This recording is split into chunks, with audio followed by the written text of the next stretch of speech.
good evening everyone, thanks for having me along. Just a little bit about also communications. We've been around since 2000. We're a distributor for a lot of products into the marine industry, also the outdoor recreational industry. One of the main products is Ocean Signal, which I'll be talking about tonight, digital yacht, and some other ones you've probably recognised along the way. We're based in Melbourne. I have someone working for me in Adelaide as well. We go along to different boat shows at different times as a corporate stand, and we support our resellers along the way. Bit of background about myself. I was in the Victoria Police for 27 years, most of that at search and rescue, 3 years at the Water Police as well. It got to the stage where I bought different products into Australia for safety to make my job easier. In the end, I couldn't keep up 2 full-time jobs. So 6 years ago, I retired on paper, working harder than ever though. What I'll be covering is a little bit about the whole satellite system and trying to put the products in perspective of where they fit into each category so you can get it clearly in your head what we're talking about, different terminology you'll read, and knowing what we're talking about when I get onto those different acronyms and things like that. There's 3 different types of satellites: LEOs, GEOs and MEOs. The low Earth orbiting satellites, they're around about 800 to 1,000 kilometres above your head. They're spinning around the world. They take about 2 hours to go around. And then they're more your communication satellites, Global Star and Iridium. They're the 2 main ones. The International Space Station's around about 300 to 400 kilometres. It's only halfway to these satellites. Amongst those low Earth orbiting satellites, there's also the search and rescue ones for 406 megahertz, which is all your EPIRBs, personal locator beacons. You have the GEO satellites. They're about 36,000 kilometres above the Earth. They are stationary. They don't move, so they're in a fixed spot. It takes 24 hours for it to go around the world.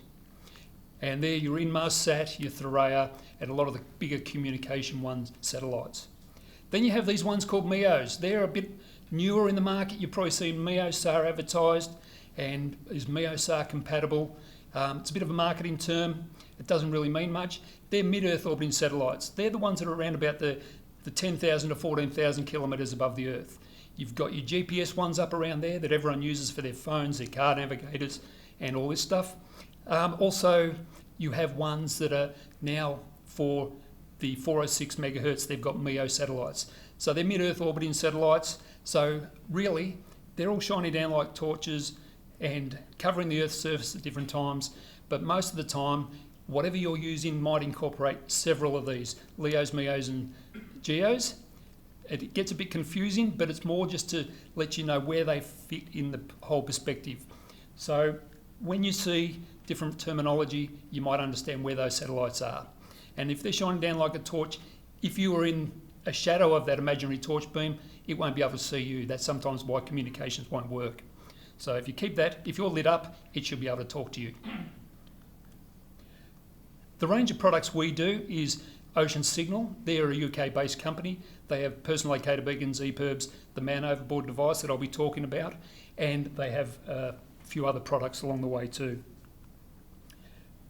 The 406 megahertz satellite system, the one that everyone buys for their boat, the EPIRB that you by law need more than 2 nautical mile offshore, that operates on 406 megahertz and also 121.5 megahertz. That used to be satellites, but the 406 is owned by COSBAS-SARSAT. That's the government departments throughout the world. There's Russia, Canada, France, and everyone has signed up to a treaty to say we will put satellites up in the air and it's for search and rescue. So they pay for it. You buy a device, it operates on that system free of charge.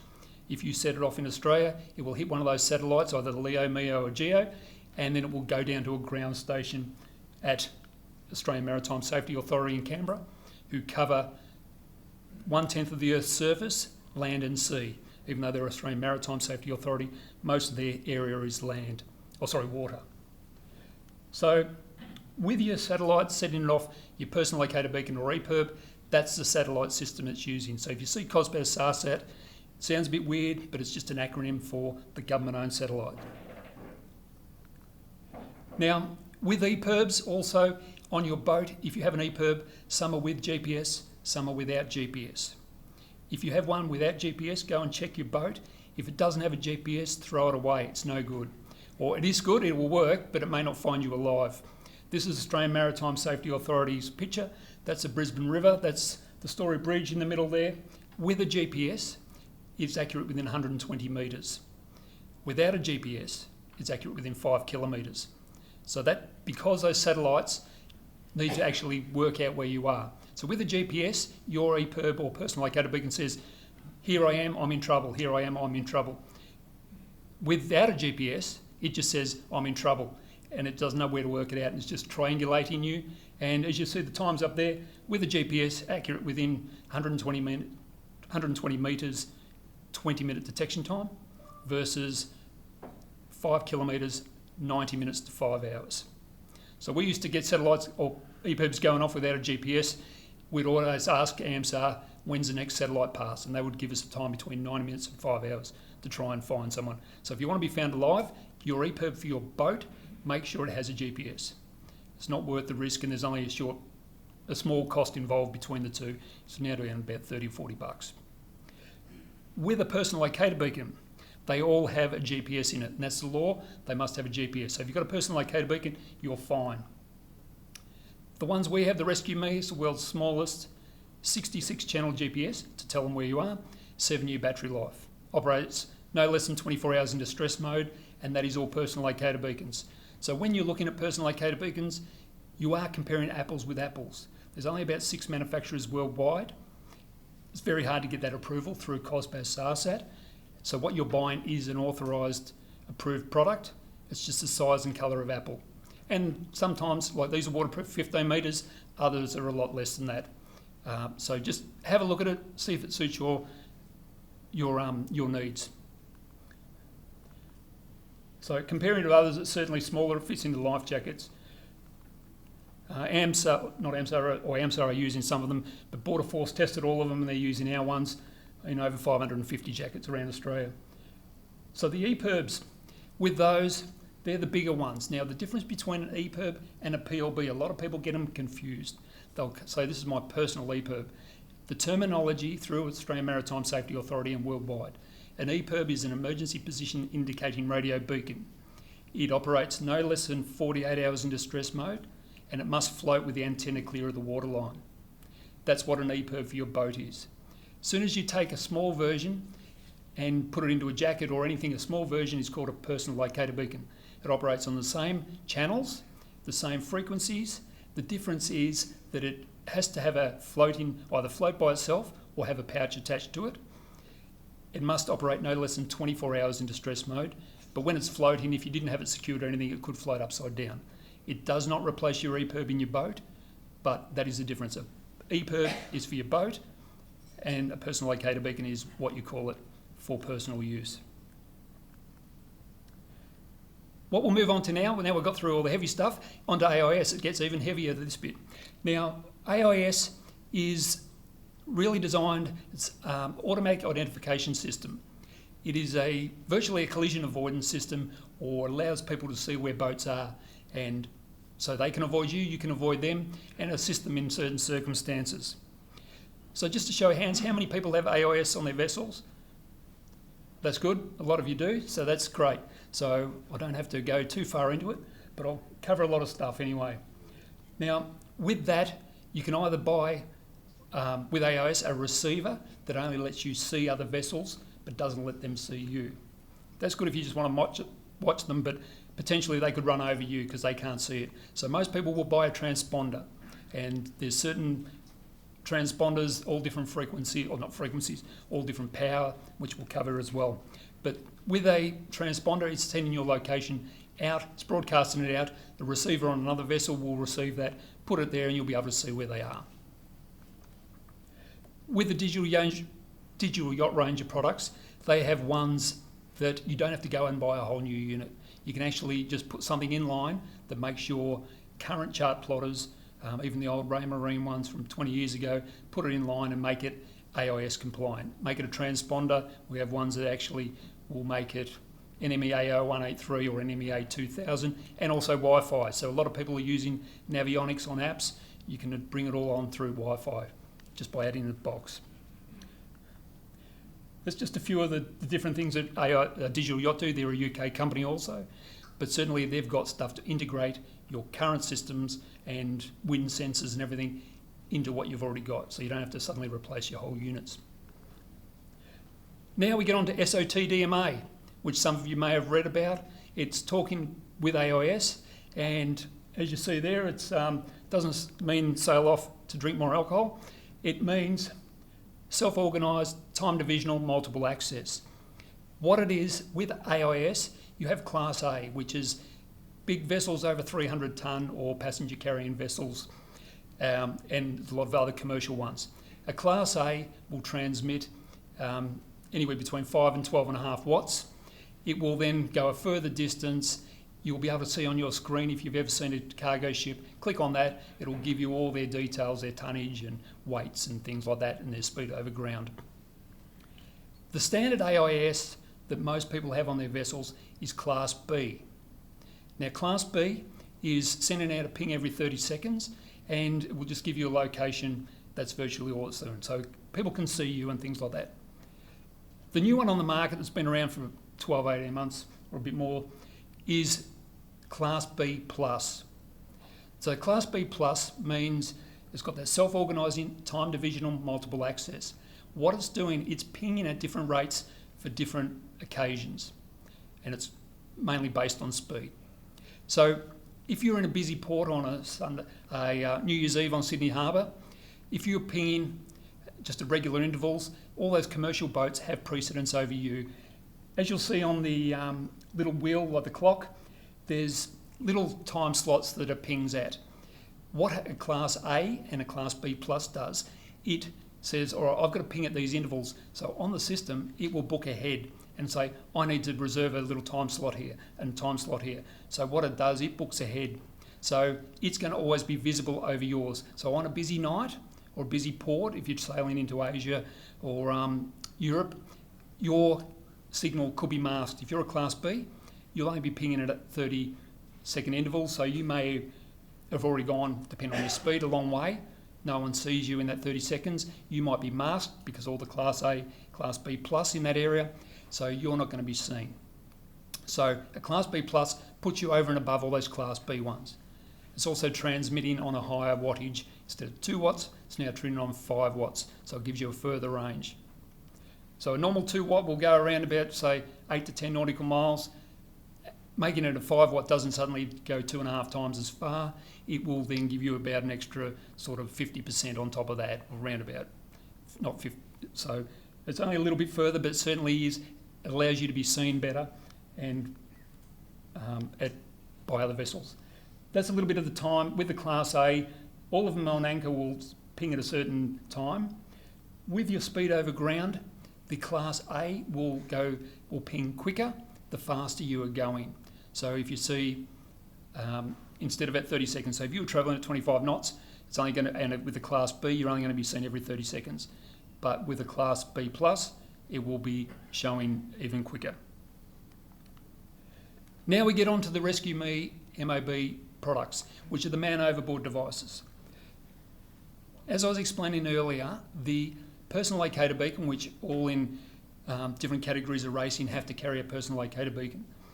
When they were introduced, there wasn't any of this technology around. So they said, everyone go get a PLB. That's great. The problem is, if someone falls off your boat, whether you're short-handed or got a whole crew, if someone falls off, you may not see that person go overboard. They then have to manually activate their personal locator beacon. That will hit the satellite. We'll go to AMSAR in Canberra. Canberra will then radio the water police here in New South Wales, who are responsible for all search and rescue, and they will radio your boat and say you left someone behind. And this is where they were when it pinged. So they will have to do it. So you might not even know, but someone in the water could die. And especially in Australian waters, it's very cold, you're not going to last too long. Now the difference is that there's this device, it's the PLB1. So, the MOB1. So man overboard device. So this fits inside your jacket. You put it in the jacket, this wraps around the bladder. When you fall overboard and the jacket inflates either manually or automatically, this automatically triggers. So you don't have to have any interaction with it, which is different to a PLB that all have to be manually activated. So what it's doing now is it's getting your GPS location and it is saying, I need help and here I am on AIS, which is a VHF-based signal. So any boat within about 5 nautical mile with an AIS receiver or transponder will get an alarm on their screen, and it will say MOB active or similar. Just check what your brand of product does. Now with that, this will also give you the position of the device. It's transmitting 8 times a minute, its position location. So it's got a strobe light to attract attention as well. So this, you can have your boat alarming straight away, which is important to also check on your chart plotters. Make sure you have MOB alarms turned on, or MOB SART for search and rescue transponder. Have them turned on. Also the volume up. We did a trial with Coast Guard Victoria before they purchased them. We got on board one of their vessels and someone said, because we tow boats and get close to everyone, we turned all the sirens and alarms off, and it was showing on the screen but not alarming. So just be careful on the brand that you've got that the SO or the SART or MOB alarms are turned up, because the last thing you want to do is sail off and not know about it. So with that, it's continually updating your position. You can then go around and pick them up. Now, with this one, it also incorporates DSC. So if you have a DSC VHF radio, you can program your boat MMSI into this, and there's other brands on the market, which I'll show you shortly, that have DSC as well. You program your boat MMSI.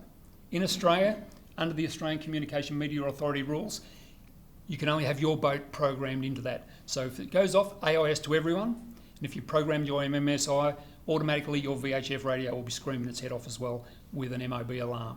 So you've got 2 forms of alert, and with this one, once it's exposed, there is a button under here that you can actually press and call all ships. So if no one's coming back to you, that's a call all ships on DSC.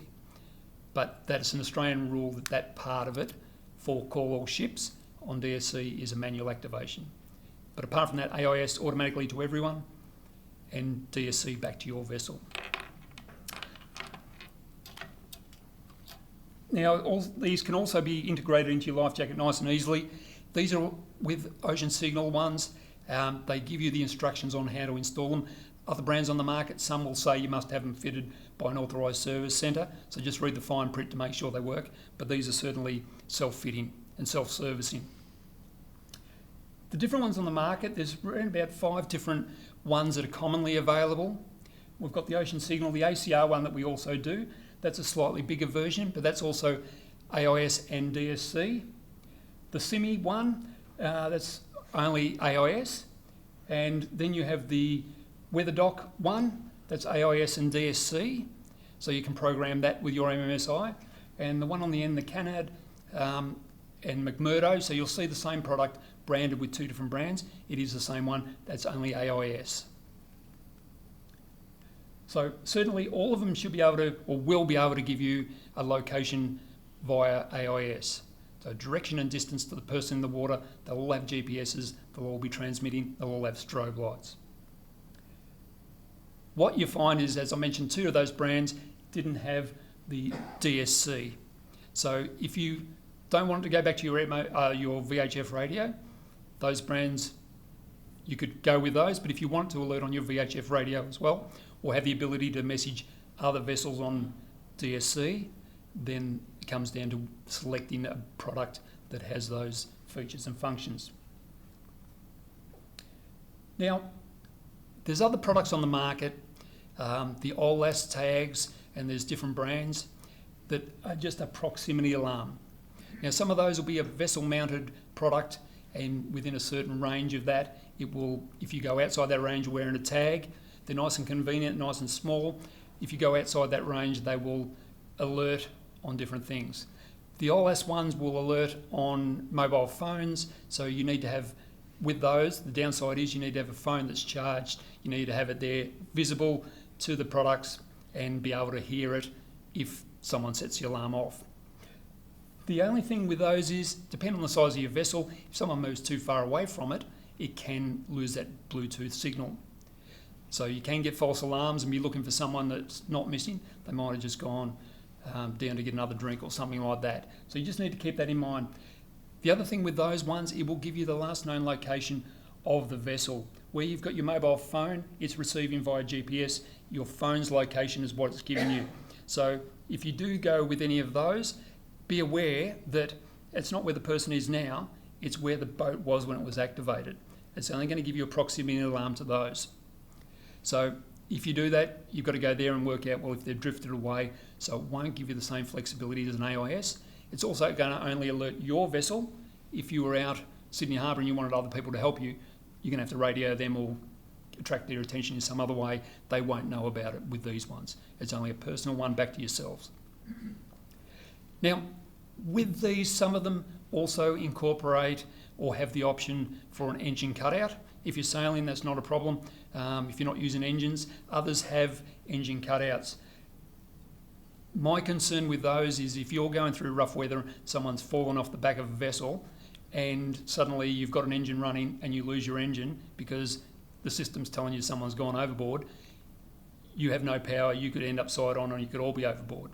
So just be aware that if you're doing that from a safety point of view, the engine cutouts can be a safety issue. If you're sailing by yourself, that might be, or out in a cruiser, that might be appropriate, but certainly be aware of the limitations that if you don't, some will have an override button that you've got to hold between 6 and sort of 10 seconds to start the engine again, but by that stage, I'm sure you've all experienced bad weather, might be too late. So just keep that in mind. Now, a few things with the AIS. It is a VHF signal, so line of sight. It's only got around, with your transponders in the vessels, they're going to go a fair distance, the higher wattage being the Class B at 5 watts, and Class A, which is all the commercial, that'll go even further. But certainly these, the man overboard devices, they're sort of relevant in that where you are in the water level to where you are. So about 5 nautical miles where they class them as, but you might be up and down. So you may see signals coming in and out, but it's always going to be transmitting. So they'll transmit for 24 hours, all of the MOB devices. Now, just also another thing that quite often comes up is that people will see a friend or someone on AIS traffic and they'll be going, oh, they've suddenly disappeared, are they in distress, or something like that. Or you'll be looking at AIS marine traffic or a similar app and wondering why the MOB device is not receiving on it. That is the reason, because it is transmitting back to land to receivers along the coastline. So it has to be in view of that. So if a vessel sailed out of that range, it won't be transmitting back to a land station that is then uploading on the internet. So depending on what speed their internet is and where it's got to go back to marine traffic and then be rebroadcast so you can see it on your phone, that is why you will not see an MOB device on that, or it may appear at some time later, and sometimes vessels may not be in a coverage area. So just be careful of watching marine traffic, it is not live. And as I mentioned earlier, just make sure if got AIS, the MOB and SART alarms are turned on. Also, if you're using VHF antennas, different people have different antennas. Some will have an AIS antenna, some will have the VHF antenna. It's important that if you are fitting two antennas, that they're placed at least 1 metre apart vertically or 2 metres horizontally. Now, the reason being is you don't want your radio transmitting at a higher wattage out to an AIS antenna that's only a short distance away. It's not good for any of the products. If you're going to go down and put a splitter in it, make sure it's a good quality splitter in it. We do zero loss antenna splitters, but make sure it's good quality. You've got good quality coax and good connections, because that's the weakest link will take you out. If it's a little bit of corrosion on there, it might mean that your radio's not transmitting, your AIS is not transmitting either. It's personal choice. A splitter's an easier way to go because you don't have to run another cable or anything like that. So, but some people want to have an AIS one, or it's easier to fit an AIS aftermarket at a different location. So it comes down to really personal choice. So, but either way, make sure it's a good quality splitter, or you've got antennas at the right distance.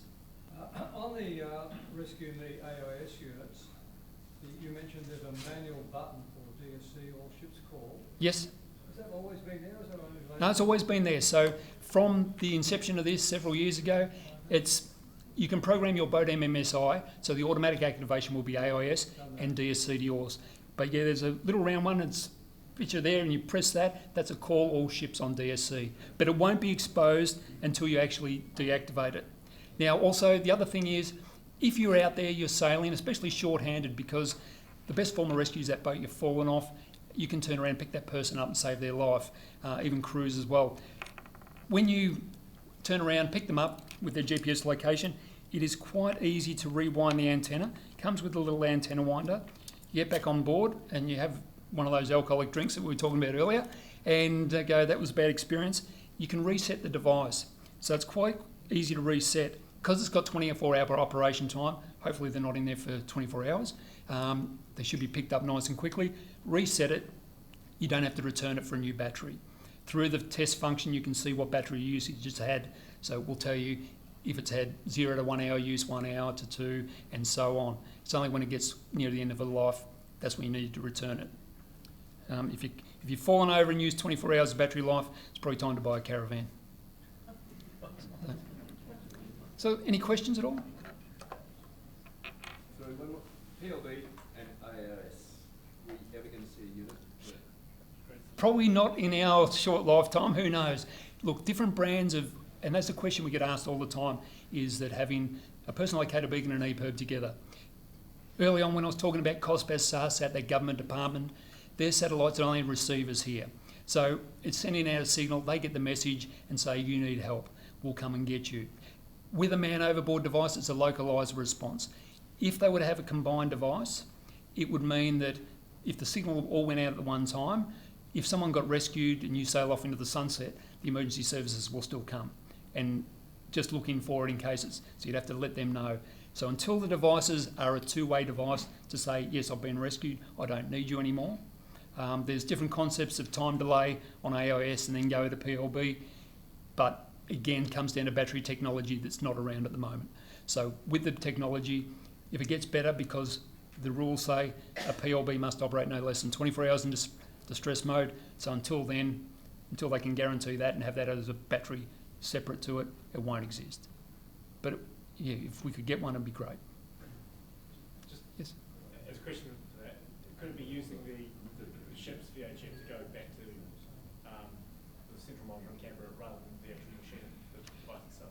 No, so a relay sort of system. No, so when you set off a PLB, or sorry, an MOB, the MOB transmits to your boat and any boat within 5 nautical mile. Unless you were a tech whiz and could relay that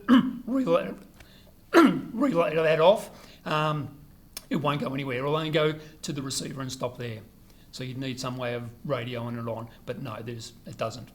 It's only localised. Yes? And is that the same for AIS, that it's only fundamentally localised, so you're halfway to Lord Howe and there's just you and another ship? You're the only two people? Yeah, on AIS you are, yep. So 406 is worldwide coverage, but AIS is only localised. Again, with the DSC as well on these, it's where everything's in range of that.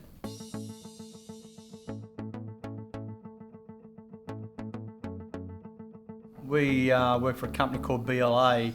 We've been in the marine industry since 1974, some 47 years. And we're the largest. We've got branches in New Zealand and just about all states, Melbourne, Perth. We did have one in Sydney, but we've got 5 representatives in Sydney, and then the head office HQ is in Brisbane. I think we're about 176 strong, and we deal through our friendly dealers like Dougie over here and our local tech guys who man in the van, and we cover a lot of products. So tonight we're representing Vesper of one product, and we think we've got a pretty unique product here, and it's pretty advanced. Hi, I'm Cyrus from Vesper Marine, and today I'll be showing you directional voice alerts in Cortex.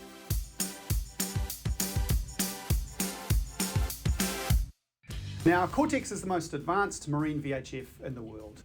It's got touchscreen handsets, built-in AIS transponder, remote monitoring, anchor watch, heading sensor, and an updatable operating system so it can get smarter over time. And the whole point of Cortex is to enable you to do what you're out in the water to do, which is to enjoy yourself safely.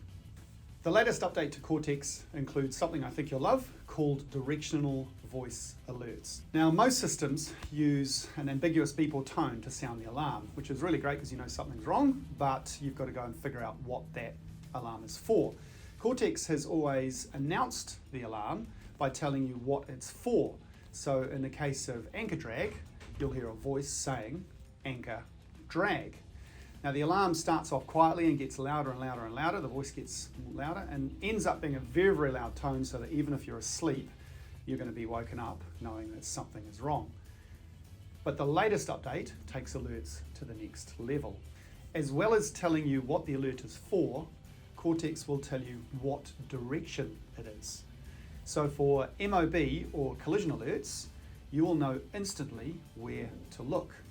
Let me show you. Collision alert.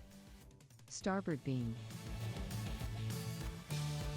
Cortex uses 8 different points of direction to tell you where the alert is coming from: bow, port, starboard, beam, quarter and stern, so you know exactly where to look. Now, updating your Cortex to the latest version is dead easy. You use the Cortex onboard app right on your mobile phone and it manages everything for you. If you don't own a Cortex yet, get in touch, because as well as the amazing things Cortex can do today, it's only going to get smarter in the future and be able to do much, much more. The Cortex system is designed to alarm you in an anchor drag situation.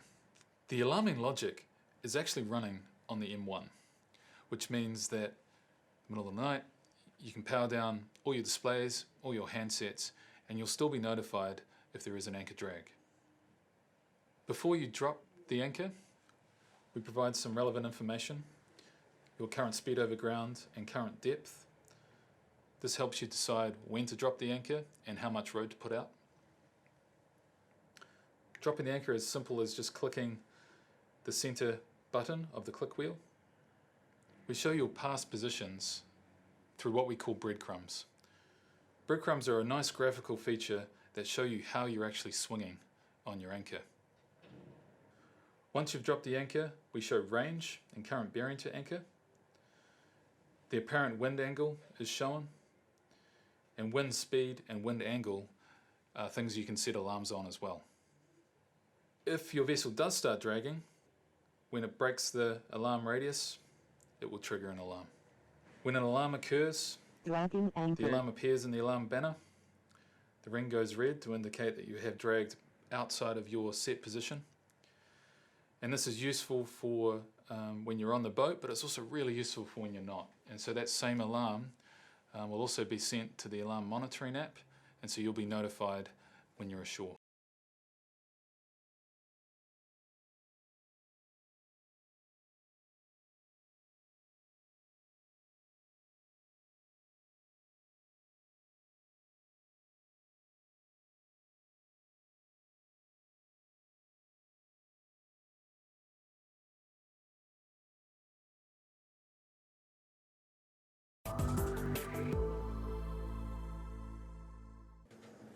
The M1 is Cortex's connectivity hub and smart alarming system.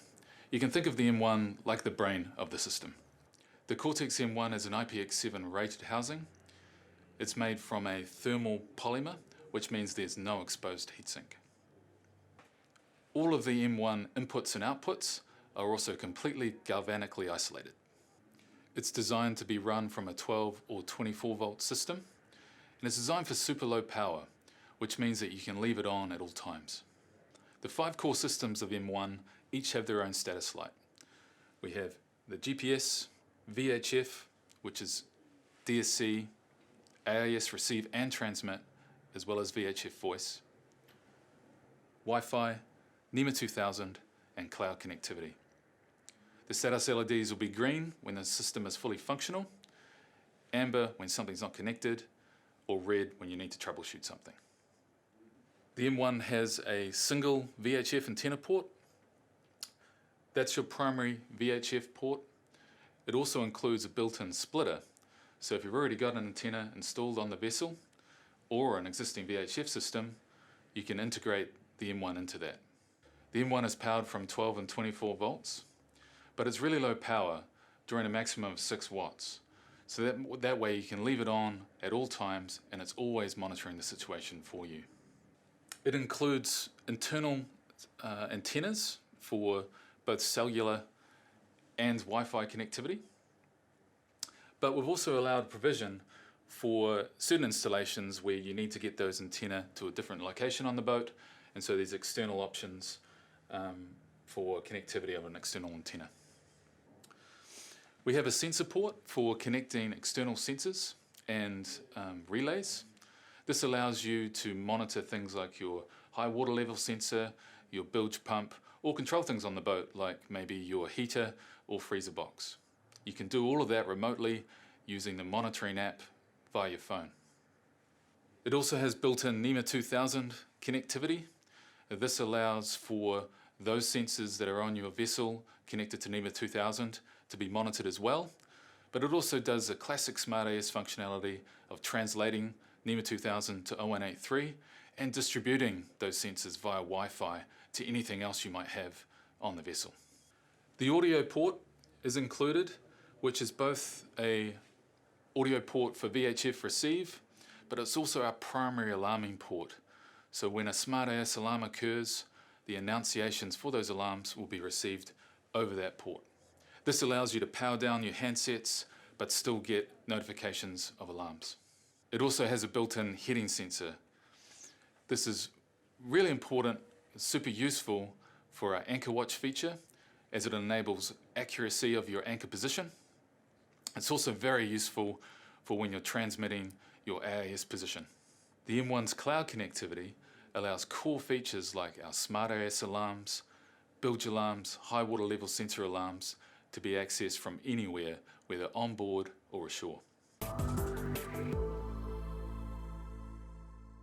When the Cortex system recognizes potential for a collision situation, it will alert you. Collision alert. Okay, so a collision alert's coming in. Right now I can Collision simply alert. click the alarm banner and it takes me to that situational screen dedicated for purpose to avoid this target. Right here, I've got everything I need to control the full system. I can push to talk. I can change my channel. I can go back to 16 quickly. I can also make a DSC call directly to the target. Because it's a collision situation, we assume that the category of call would be a safety call. The last channel that you use is the channel that we populate. You can go and change that if you wish. Simply tap on the call button to make the call. We show the target's navigational lights here, which is really useful at a quick glance to know that in this situation you're the give way and he's the stand on. We allow for a trial maneuver. This is a convenient role play situation that gives you an idea of, if you do steer to a certain direction, of how that's going to affect the situation. You can see how the vessel's colour is changing to indicate that he's no longer a collision risk. The vector lines we show on this view are relative to you and how you would see the situation standing on deck. At the bottom of the screen we always show CPA and TCPA. The vector line indicates how that vessel is going to move relative to you standing on deck of the vessel, and we draw a dot at the end of the vector to indicate what the actual or the position of that CPA. And this gives you a nice graphical display of the passing situation, whether or not he's going to pass behind you or in front of you.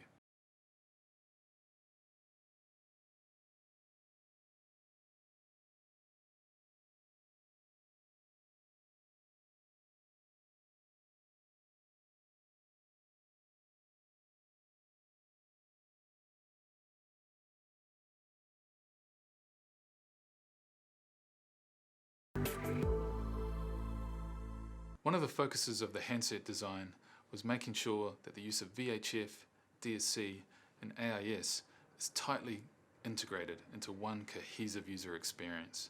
It's super simple and easy to use. You won't find deep menu structures on the handset to initiate DSC calls. You won't be forced back into certain screens to use VHF functionality, All of that functionality is available from anywhere on the device. The menu structure is very simple. We've broken it into the standard operating screens like plotter and VHF and instruments view, and then situational screens which are designed for that particular situation. For example, in man overboard or a collision avoidance, where we only show the information of relevance to that situation. The plotter screen intuitively prioritizes targets with relevance to your situation. You can simply tap the touchscreen to select a target and bring up its details. You can also access that functionality via the click wheel. The plotter view makes it really clear which vessels you need to worry about and which ones you don't. We do this for a number of means. One of them is color treatment. So vessels that show in red are ones that you should be paying attention to. We also use the vessel icons, so at a glance you can see the type of vessel and the speed it's going. We show vessel vectors. You can simply touch the vessel to bring up its name and its range. Touch it again to bring up more details. Right here you can go to functionality like making a DSC call or figuring out how to avoid them. You can use the click wheel also to navigate through the targets on the plotter view. Simply rotate and select. All of the targets that we're picking up over AIS can also be viewed via the directory view. You can think of this as like a contacts list on your phone. We show all the nearby vessels as well as what you've most recently communicated with, and if you want to save a vessel as one of your buddy boats, you can do that too. The directory view is prioritized in order of relevance. So any vessels that are in an alarm state will automatically go to the top of the list. Any vessels that are nearby you and could be of a collision threat are then next. And then ones that we don't deem are really a risk, we put at the bottom of the list. From here, I can also find them on the plotter. This is an example of how we switch between views in a really intuitive way. The Cortex system is also connected to your NEMA network or to 0183 sensors. Any sensors that it's connected to, you can view here on the instruments view. Simply choose which ones you want to see and then lock it down. At any point, you can always go back to the VHF screen simply by hitting the VHF button. Now the VHF screen is provided there for the VHF functionality like dual watch and choosing a preset, but to operate the VHF you don't have to go back to the screen. You can do that from anywhere on the product.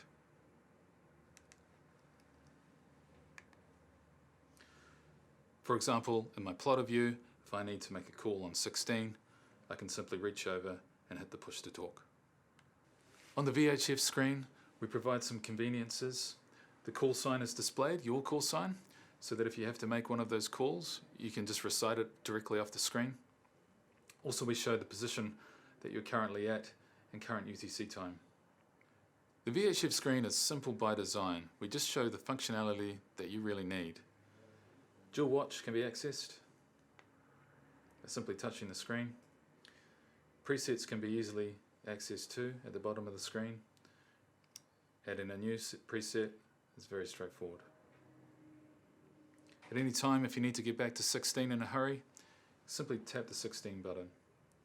If you want to toggle back to where you were, hit the back button. We do provide some control of the VHF system, changing your transmit power, adjusting your squelch level. But for the most part, Cortex just does that stuff for you. At the top of the screen, we have our global status indicators. No matter where you are on the device, you will always see what channel you're currently on and whether or not you're transmitting high-low power. Remember, at any time, you can hit the push to talk and you're talking. We show your current VHF system status, whether or not you're actually currently transmitting your AIS position. If you want to, perhaps you're fishing or in a secret spot, you can put yourself into stealth mode. We also show other subsystems like GPS health, and any alarms that come in will always be accessed from the status bar. The Cortex system allows you to activate a man overboard alarm, either manually using the dedicated control on the handset, via the NEMA 2000 network from another device on the network, or automatically when receiving an AIS man overboard position report. To manually activate a man overboard, simply reach over and tap the man overboard button. Man overboard. This will immediately drop a waypoint, which is the position of when you tap the button. We provide a convenience for how to navigate back to that waypoint, an easy graphical illustration of which way to potentially turn to get there quickly. Dropping the waypoint is one thing, actually receiving an AIS man overboard device's position is even better.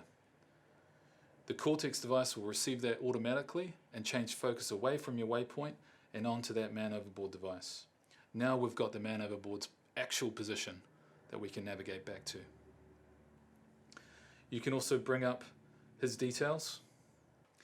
Here it shows me his actual lat long. It also shows me when we first received a message from him, so we've got an idea for how long he's been in the waterfall. And for convenience too, we show the water temperature on the same screen.